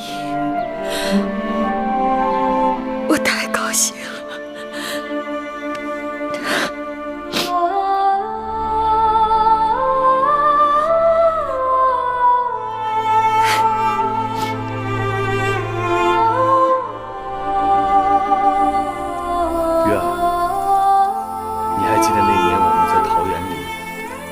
你拿软鞭打滚子。你告诉我，说我看起来实在不像个公主。像公主的人，又没你能干。白马玉鞭，金佩银鞍，还是你教会我打软鞭的呢？我那把人人羡慕的软鞭，却是你送给我的。我曾深恨在楚宫里的那段日子，只觉得度日如年，一心想要逃离。可如今想起来，楚宫虽苦，但与你在一起的时光，却是我这一生中最快乐无忧的日子。于我而言，更是如此。我在那里认识了一个世间最好的女子，可惜眼下桃子已经收获了，只剩下桃李。年年岁岁，桃花相似。岁岁年年，人已不同。月儿，你这些年在秦国的遭际，我都知道了。义渠君对你有大恩，的确如此。我与他生死相依，性命相许。我既感激他，又羡慕他。子歇，感激他能够真心的对你，护着你；羡慕他能够为你做这一切，而我却不能。不必说了，我这一世，没有人会比你更懂我。于我而言，也是一样。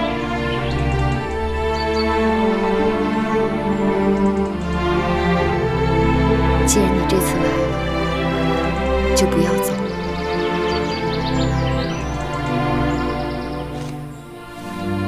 我是楚臣，我是陪楚国之子来的。楚臣又如何？你比我更知晓楚国。如今楚国是一潭死水，屈原被逐出郢都，老朝阳专横昏聩，郑袖和晋上一手遮天，太子恒的地位岌岌可危。你就算回到楚国，也无所作为，不如留下来，你来做我的右相。月儿，我若想留在秦国为官，何必要等到今日呢？那好，那就连太子恒也一起留下。楚王昏聩，郑袖一心想除掉太子恒，让自己的儿子夺楚。你们就算回到楚国，也未必能让子恒保住太子之位。重耳在外而存，或许有朝一日，我可以支持他，让他成为楚王。你既然如此不看好楚国，为何还要与楚国联姻呢？当这个太后屡屡筋疲力尽，无计可施。权衡眼下实力，只有秦楚联盟，才可以共同对抗赵、韩、魏、齐四国。子歇，你最懂我，算我求你，留下来帮我。月儿，我虽不能在秦国朝廷为官，可我若留在秦国一日，我就帮你一日。只是有一日我若不在了，也就帮不了你了。我不会让你走的，我倾其所有，也不会让你走的。你如今有的是大秦的天下，你对我不该倾其所有。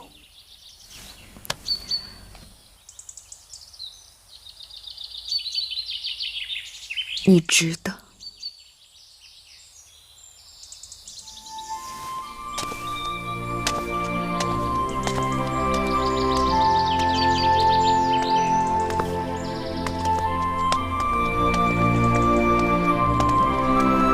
太后和黄公子真是天造地设的一对，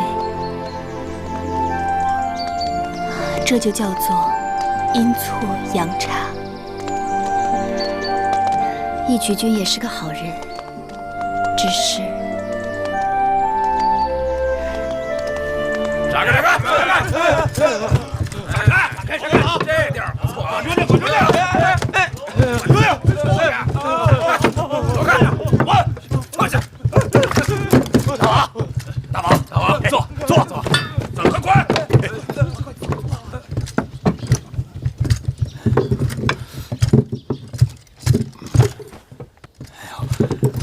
这个怎么办呀？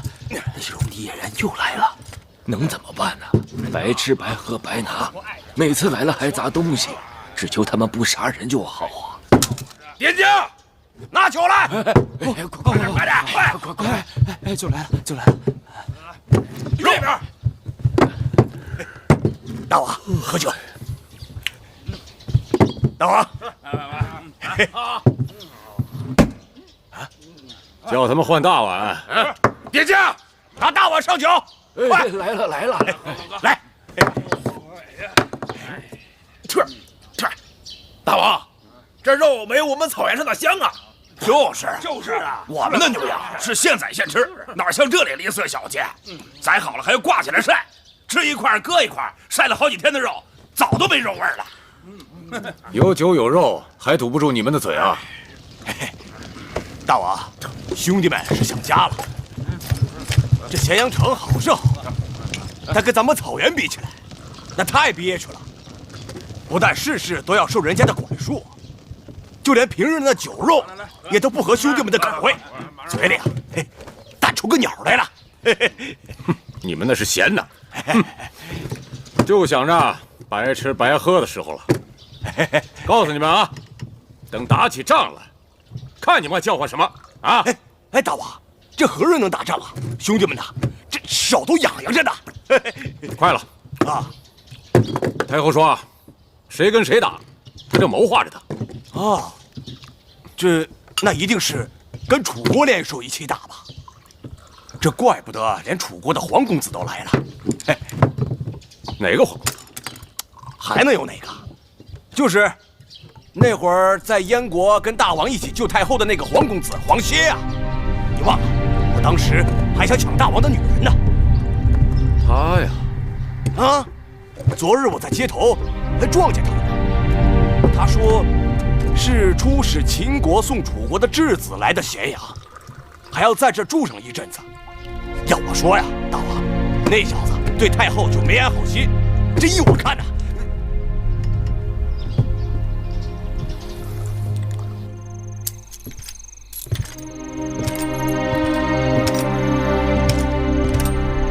太后，你今日怎么回来这么晚？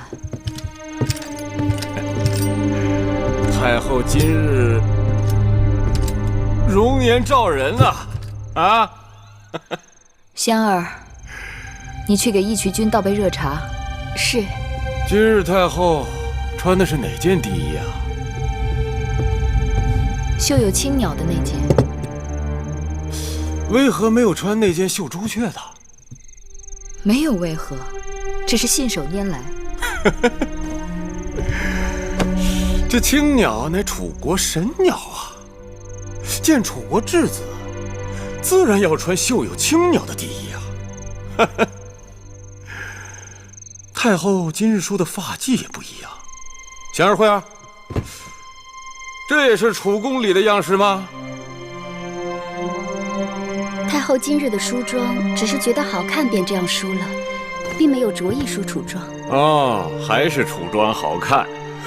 记得义渠君过去从未在意过我的衣饰妆容。在意啊，只是以前觉得你穿什么样样都好看，都顺眼。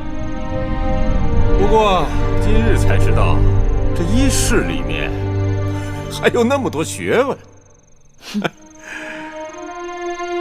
你今日喝酒，竟把你的眼光都喝挑剔了。以后这酒，还是少喝些吧。仙儿、慧儿，扶义渠君进去歇息了。是。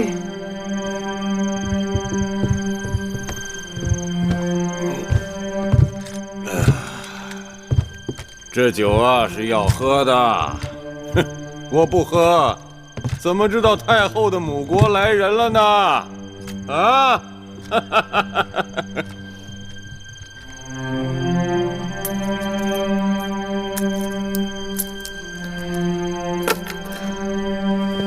上好的衣料啊！看一看，客户的米糕，菜，看一看，米糕，花布，上好的衣料。哎，这是什么？哎，走开！哎，哎，你看这金的不错啊！是啊，我要了，用这张蓝皮换你的首饰，我要了。不行，不用给钱的，一定要拿钱买的。我要了。嗯，别听我要了，什么钱？赶走你不要钱，就是给打脸了。哎，我的脖子，你不要给钱呗！别老追着要钱，我看你想挨打吧！你给我干什么钱呢？谁在兴师捣乱？抓起来！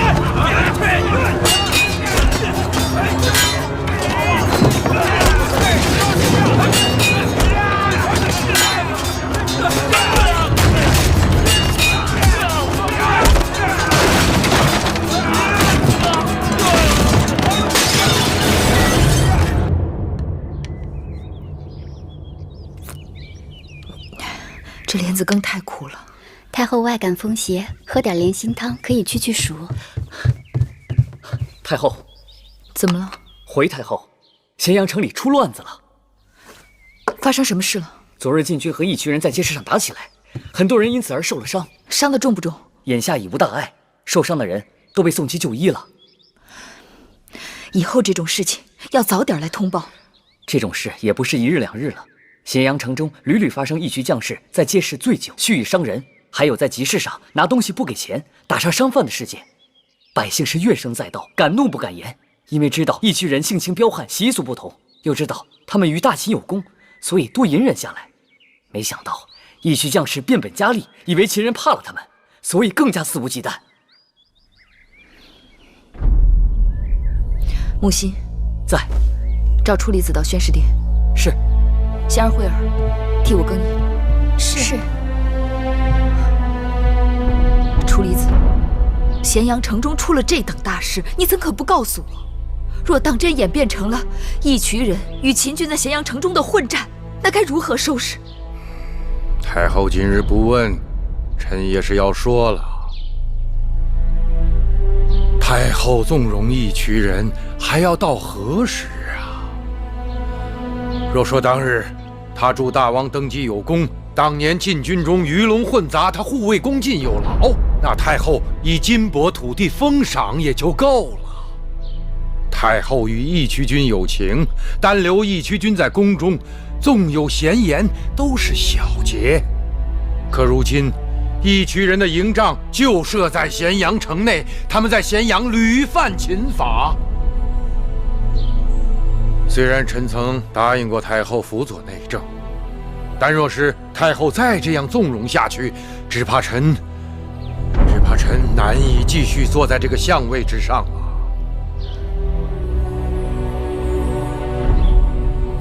义渠人生长在草原上，放马牧羊，行猎征伐，以物易物，并不通晓市集交易。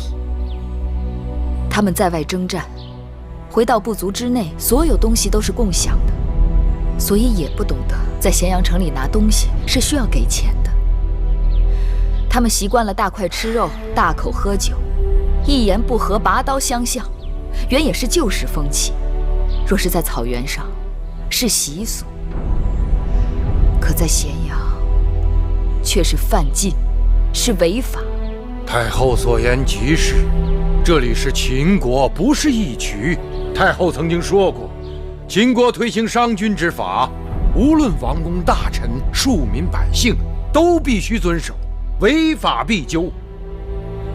可若是义渠人成了法外之臣，那秦国的法度岂不成了一句空话？楚离子的话在理。眼下义渠人是匹野马，训好了可以驰骋疆场，训不好就会撕咬伤人。所以当务之急是你我必须尽快想个办法，如何给他们带上缰绳。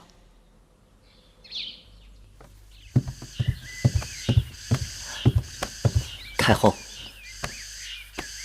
何事？有人听说太后病了，来给太后献药。我哪有功夫见这种闲人？打发他走。此时此刻，什么药都治不好我的病。是。太后讳疾忌医，病怎么能好？子歇，子歇，何时也能救死扶伤，妙手回春了？妙手回春倒不敢当，但能做到对症下药，药到病除。坐。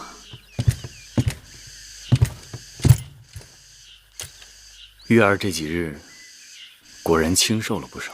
腹热烦渴，今日又添了头痛。我已知晓昨日咸阳城里的事端，你头痛，无非是做难如何处置义渠军在咸阳的人马。子歇，义渠人助继而登基，又帮王军东征西讨，平定诸公子之乱，的确是有功于秦国。但他们与我们秦人习俗不同，性子又野惯了，不是几日就能改变的。不处置他们，无法向朝廷百姓交代；处置他们，轻了重了又都不是。他山之石，可以攻玉。太后可记得3年前，赵国和燕国联兵一起灭了中山国，从此赵国的势力大增。赵王雍回到赵国，强行推行胡服骑射，此后大小数战均未有过败绩。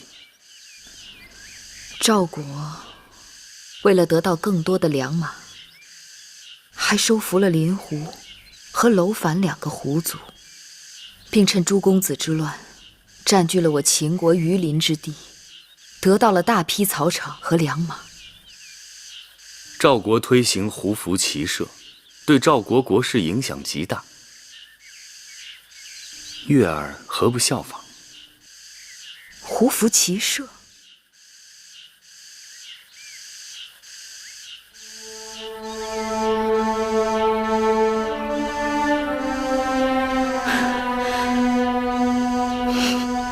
子歇，我该如何谢你？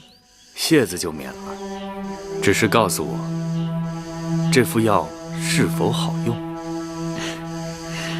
的确是很好用。太后是说利用义渠人马？是。这几年，赵国胡服骑射，厉兵秣马，扩张疆土，成为诸侯中的强国。楚离子，过去与诸国交战都以兵车为主，有千乘之国才能称之为大国。可车战的年代已经过去，接下来与敌国交手，骑兵才是要害。要与赵国在骑兵之战上争个高下，就必须要有义渠之骑兵。不，我要的是一支我们秦国的骑兵。从今日起，秦军要与义渠军队一起操练作战，学会骑兵之术。义渠人从小生活在马背上，这是他们的长处，可他们也有短处。虽然他们是草原霸主，但他们并不擅长使用兵器和阵仗。我说的是我们秦人的兵器秦人的弩箭，秦人的甲胄，若能将我们的兵器阵仗与义渠的骑术相结合，那秦国必将所向无敌。臣明白了。我会让义渠人把营帐设在咸阳城外，任何人不得擅出军营。他们所需要的东西可以开列单子，由我的内库出钱购买，送到军营里去。他们在自己的军营里头行他们自己的法度，要喝酒要斗殴都由他们，但只要出了军营，便要受到秦国律法约束，任何人不可违背。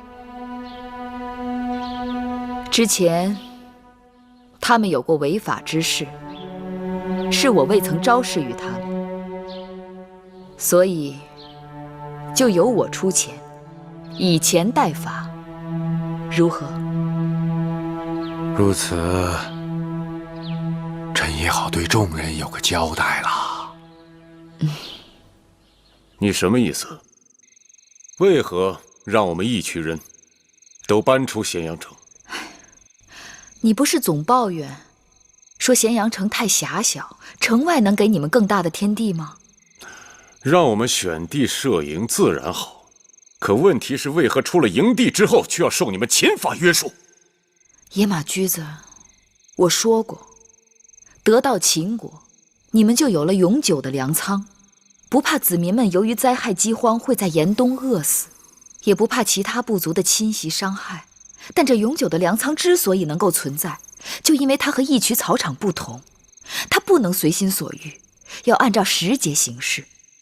春日下种耕种，夏日除草施肥，秋日采摘收获。你若把秦国也当成义渠草场，那你就会失去这个永久的粮仓。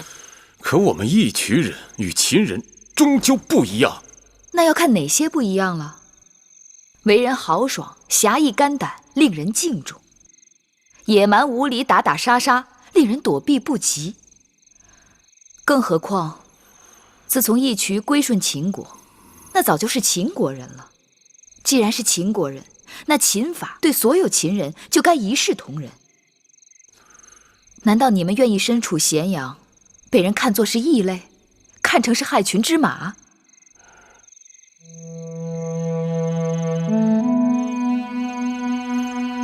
这么说，这都是为我们义渠着想。我既为了秦国，也是为了你。唯一让我不安的，就是让你辛苦了，要你在营地和咸阳宫之间往返奔波了。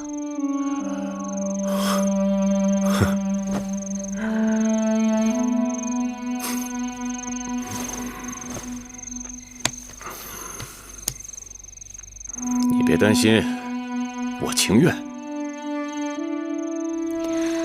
还有一事，我要与你说明白。你说。前日你回来，问起楚国使臣来咸阳的事。楚国使臣？有这事儿吗？哦，定是我那日喝多了，我不记得了。黄歇来了，就住在驿馆。你们也算是故人，你有空去会会他吧。